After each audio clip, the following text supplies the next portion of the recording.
Encapsulation एक और चीज है। जी सर। एनकैप्सुलेशन तो आप लोग समझते हैं इन सादा टर्म्स कि जैसे हम कहते हैं ना, एक दवाई है उसको आपने एक कैप्सूल में बंद किया हुआ है, कैप्सूल बंद किया हुआ है। जी सर। ठीक है। तो इनकैप्सुलेशन का मतलब ये है कि हर लेयर अपना हेडर चढ़ा देती है उसके ऊपर। तो ऊपर से क्या आया था पता नहीं क्या था, उसके ऊपर उसने अपना कपड़ा चढ़ा दिया, उससे अगली लेयर ने अपने वाला खौल चढ़ा दिया, उससे अगली लेयर ने अपने वाला खौल चढ़ा दिया। और इसी तरीके से जब वो डेटा दूसरी नोड के पास पहुंचेगा तो जिस तरतीब से उसमें खौल चढ़ाए गए थे उसके रिवर्स ऑर्डर में उसके ऊपर से उतार उतार के उसे देखा जाएगा कि इसके अंदर एक्चुअली क्या आ रहा है, right. Ji sir.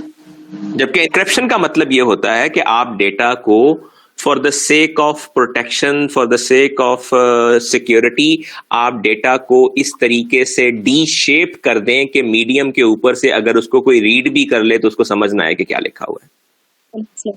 Ji sir. That's a separate thing.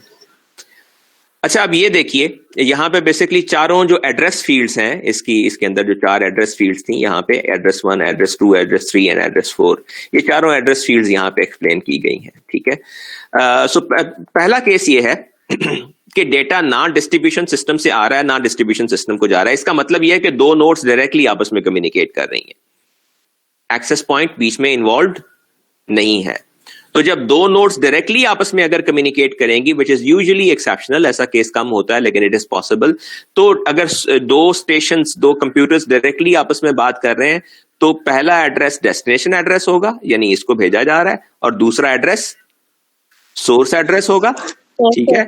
और तीसरा एड्रेस BSSID होगी, राइट, यानी जिस बेस स्टेशन के साथ, जिस एक्सेस पॉइंट के साथ ये दोनों स्टेशन कनेक्टेड हैं वो BSSID इसके अंदर एम्बेड की जाएगी। लेकिन चूंकि डेटा थ्रू एक्सेस पॉइंट नहीं भेजा जा रहा बल्कि डायरेक्टली कम्युनिकेट कर रही हैं, तो डेस्टिनेशन एड्रेस और सोर्स एड्रेस, एड्रेस 1 और एड्रेस 2 में आ जाएंगे, ठीक है। दूसरा केस है कि डेटा डिस्ट्रीब्यूशन सिस्टम को जा रहा है, this bit is set and this is not set, यानी दूसरा केस बेसिकली डिस्ट्रीब्यूशन सिस्टम से आ रहा है, sorry. So that is for example this case, right, कि एक्सेस पॉइंट्स डेटा एक डेस्टिनेशन को भेज रहा है, ठीक है। इस केस में डेस्टिनेशन एड्रेस वही रहेगा जिस नोड को भेजा जा रहा है, source address immediate source address होगा, यानी इस वक्त डेटा एक्सेस पॉइंट भेज रहा है। सो जो सोर्स एड्रेस है उसमें BSSID होगी, यानी इस एक्सेस पॉइंट का एड्रेस होगा, राइट। और जो एक्चुअल सोर्स एड्रेस है जिसने डेटा भेजा है, यानी फर्ज करें इस नोड ने भेजा है, तो वो थर्ड एड्रेस के तौर पे यहां पे आएगा। यानी आप सादा लफ्जों में यूं कहिए कि एड्रेस 1 इमीडिएट डेस्टिनेशन एड्रेस है, एड्रेस 2 इमीडिएट सोर्स एड्रेस है, राइट। बाकी एड्रेसेस आर्बिट्रेट करते रहेंगे, ठीक हो गया। अच्छा, तीसरा केस है कि डेटा डिस्ट्रीब्यूशन सिस्टम को जा रहा है, मिसाल के तौर पे सोर्स इस एक्सेस पॉइंट को डेटा भेज रही है, right. So this flag is set and this is not set. In this case, destination is this. आप इस एक्सेस पॉइंट को भेज रहे हैं, ठीक है। सोर्स इज दिस, ये सोर्स भेज रही है, और एक्चुअल डेस्टिनेशन जिसको ये भेज रहा है एक्सेस पॉइंट के थ्रू, ज़रा भेजना तो इसने किसी एक्सेस पॉइंट को ही है ना, सॉरी किसी स्टेशन को ही है, तो that destination address is indicated here in third field, at third address field. Sir clear नहीं हुआ, दोबारा बताएं। देखिए, चार सिनेरियोज हैं हमारे पास। एक सिनेरियो ये है कि दो स्टेशंस आपस में डायरेक्टली बात कर रहे हैं, ठीक है। अगर से वो किसी एक्सेस पॉइंट के साथ एफिलिएटेड हैं लेकिन वो आपस में डायरेक्टली बात कर रहे हैं, तो उस सूरत में एड्रेस 1 डेस्टिनेशन एड्रेस हो जाएगा, जैसे ये केस 1 है, ठीक है, और एड्रेस 2 जो है वो सोर्स एड्रेस हो जाएगा, ठीक हो गया। यस। अच्छा, सेकंड केस हमारा ये हो गया कि डेटा डिस्ट्रीब्यूशन सिस्टम से आ रहा है। डिस्ट्रीब्यूशन सिस्टम का मतलब ये है कि इंफ्रास्ट्रक्चर जो बैकबोन है वहां से आ रहा है, यानी एक्सेस पॉइंट से आ रहा है, ठीक है। उस सूरत में जो एड्रेस 1 है वो तो डेस्टिनेशन एड्रेस ही होगा, यानी मिसाल के तौर पे ये केस है, जैसे ये 2 यहां पे इंडिकेटेड है, तो अगर इसको भेजा जा रहा है तो एड्रेस 1 में इसी का एड्रेस होगा। एड्रेस 2 में जो इमीडिएट भेजने वाला है, जो कि ये बेस स्टेशन है, एक्सेस पॉइंट है, इसका एड्रेस होगा। और एड्रेस 3 में उस एक्चुअल नोड का एड्रेस होगा जिसने ये डेटा ट्रांसमिट किया था, जो कि ये है, राइट। तो मिसाल के तौर पे अगर ये नोड इस एक्सेस पॉइंट के थ्रू इस नोड को डेटा भेज रही है तो ये इस तरीके से ट्रांसमिट होगा, ठीक है। डेस्टिनेशन एड्रेस यहां आ गया, बेस स्टेशन एड्रेस यहां आ गया और सोर्स एड्रेस थर्ड एड्रेस के तौर पे आ गया। तीसरा केस ये है कि डेटा एक्सेस पॉइंट को भेजा जा रहा है, जैसा कि यहां ये इंडिकेट हो रहा है, ठीक है। इस सूरत में डेस्टिनेशन एड्रेस इसका होगा पहला BSSID, राइट। भेजने वाले का एड्रेस इसी का होगा और जो एक्चुअल नोड जिसको भेजना है वो जो ये डेस्टिनेशन है वो एड्रेस थर्ड एड्रेस फील्ड में आएगा, राइट। और लास्ट केस ये है कि डेटा एक्सेस पॉइंट से एक्सेस पॉइंट के दरमियान ट्रेवल कर रहा है, ठीक है।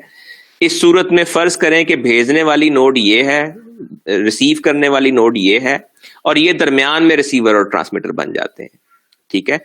तो ये नोड अगर इसको भेज रही है तो रिसीवर का एड्रेस यानी इस एक्सेस पॉइंट का एड्रेस यहां होगा, भेजने वाला यानी इस एक्सेस पॉइंट का एड्रेस यहां होगा, ठीक है। तीसरा एड्रेस डेस्टिनेशन एड्रेस होगा जो कि ये है और चौथा एड्रेस सोर्स एड्रेस होगा जो कि ये है। तो ये एक स्टैंडर्डाइज्ड वे है एड्रेस फील्ड्स को फिल इन करने का, डिपेंडिंग ऑन के डेटा नोड्स के दरमियान डायरेक्टली ट्रेवल कर रहा है या एक्सेस पॉइंट के थ्रू ट्रेवल कर रहा है, जो भी उसका यानी सिलसिला होगा उसके मुताबिक एड्रेस फील्ड्स की फिलिंग का जो तरीकाकार है वो यहां पे एक्सप्लेन किया गया। Thank you sir. Sir point 4 repeat कर देंगे काइंडली? जी, पॉइंट 4 को आप यूं समझिए कि फर्ज करें इस नोड ने इस नोड को डेटा भेजना है, ठीक हो गया, लेकिन ये दो एक्सेस पॉइंट्स को क्रॉस करके जा रहा है, यानी यहां से गया इस एक्सेस पॉइंट के पास, इस एक्सेस पॉइंट से इस एक्सेस पॉइंट के पास और फिर इस डेस्टिनेशन के पास। तो हम यहां इस फील्ड की बात कर रहे हैं कि जब ये एक्सेस पॉइंट जब ये एक्सेस पॉइंट एक एक्सेस पॉइंट को डेटा फॉरवर्ड कर रहा होगा तो यानी इस सूरत में ये डिस्ट्रीब्यूशन सिस्टम से डिस्ट्रीब्यूशन सिस्टम के अंदर ही मूव कर रहा है। तो उस सूरत में ये इमीडिएट रिसीवर है, ये एड्रेस यहां आ गया, ये इमीडिएट सेंडर है,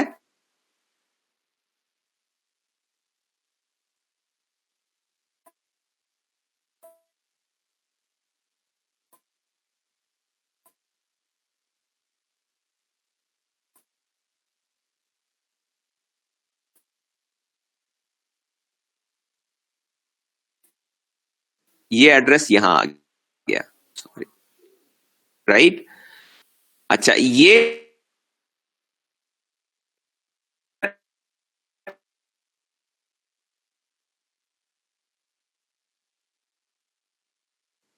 एक्चुअल रिसीवर है, डेस्टिनेशन है, तो इस फील्ड में फिल इन करना है। तो भेजने वाली जो है उसके तहत काम कर रहे हैं। वो इसलिए समझ नहीं आ पाता। अच्छा, मैं उंगली के साथ कोशिश करता हूँ। कर्सर ब्लैक कितना होता है यार, दसो।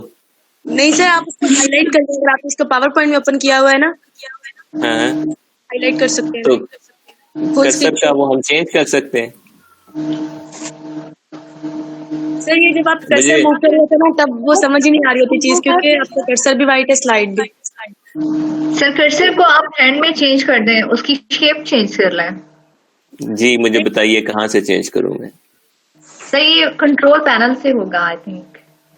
सर इससे रहने दें, आप सिंपल इसको जो स्लाइड शो है ना, आप इसको कंप्लीट स्लाइड शो करें, आपको एक पेन मिल जाएगा, तो वो पेन के थ्रू आप हमें पढ़ा दें, वो हाईलाइट होता है डिफरेंट तरीके से ना। पेन तो मुझे यहाँ नहीं मिल रहा सर। होगा नीचे देखिए, सबसे लेफ्ट साइड पे आए, सबसे लास्ट में ये हैं छोटे छोटे पेन। हाँ, ये पेन है। अच्छा, हाँ, ठीक है सर। इसको अब हाईलाइट करके मैं पढ़ाया, हमें ना वो कर्सर मूवमेंट की वजह से समझ ही नहीं आ पा रही थी पहले चीज। अच्छा, सही है। Excuse me sir. चलिए, आपने मेरे इल्म में थोड़ा इजाफा कर दिया। जी सर, लेक्चर 3 आवर्स का ही होगा एज यूजुअल, ये थोड़ा सा कम हो सकता है? बस थोड़ा सा रह गया जी, अब वो पूरा करते हैं, जैसे ही पूरा हो गया हम बंद कर देंगे। ठीक है सर। आपको इसको देख के नींद तो नहीं आ रही? सर थोड़ी थोड़ी आ रही है। अच्छा, चलें, आप सो जाएं, हमें नहीं पता चलेगा। नहीं sir. Okay ji, then power management is a very important concept in wireless communication. मैंने पहले भी कहा कि 802.11 के केस में तो पावर मैनेजमेंट शायद इतनी वाइटल नहीं समझी जाती या इतनी वाइटल नहीं होती, लेकिन in case of other wireless battery powered particularly scenarios power management बहुत ज्यादा क्रिटिकल होती है. अभी भी अगर हम जैसे देखें ना, जैसे हम ये नेटवर्क एलोकेशन वेक्टर सेट कर रहे थे, तो if you sense and are able to appreciate, तो नेटवर्क एलोकेशन वेक्टर सेट करना भी पावर सेविंग के अंदर एक क्रिटिकल रोल प्ले करता है, क्योंकि जब आप नैव सेट कर लेंगे तो इस दौरान आप कैरियर सेंस परफॉर्म नहीं करेंगे. कैरियर सेंस परफॉर्म नहीं करेंगे तो आपका रेडियो इतना एक्टिव नहीं होगा, आप कम का पावर कंज्यूम कर रहे होंगे. राइट. सो हमें पावर मैनेजमेंट के लिए जितनी अपॉर्चुनिटीज हम अवेल कर सकते हैं, हमें उनको अवेल करना होता है ताकि बैटरी लाइफ को ऑप्टिमाइज किया जा सके. It's not merely about managing के कितना करंट आप ट्रांसमिशन में और कितना करंट आप रिसीविंग में इस्तेमाल करेंगे. इट्स ऑल्सो अबाउट कि अपना रेडियो कितने कम वक्त के लिए ऑन करके कितना मैक्सिमम बेनिफिट ले सकते हैं. सो पावर मैनेजमेंट की अगर बात करें, station tells the base station it's mod, power saving और एक्टिव. ठीक है, ये जो एक बिट उसके अंदर इंडिकेटेड भी थी, ठीक है, उस बिट की मदद से हम ये इंडिकेट करते हैं कि ये जो स्टेशन है वो पावर सेविंग मोड में है, ये एक्टिव है. आमतौर पे जैसे अगर आप देखें तो अगर आपकी बैटरी एंड पे लगी हुई है मोबाइल की या लैपटॉप की, तो आपने देखा होगा कि when it is below usually 15% and so, तो आपका मोबाइल फोन या लैपटॉप जो है वो जरा पावर सेविंग मोड में चला जाता है. ठीक है, सो दैट मींस के बैटरी उसके लिए अब जरा क्रिटिकल हो गई है. Mod changed by power management bit in the frame control header. जो भी हमने पावर मैनेजमेंट की बिट देखी थी उसके जरिए ये इंडिकेट किया जाता है कि जो स्टेशन है वो पावर मैनेजमेंट में है या नहीं है.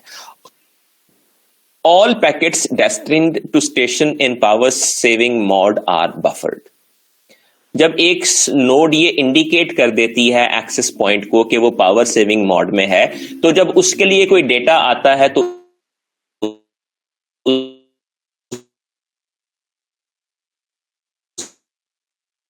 उसे अपने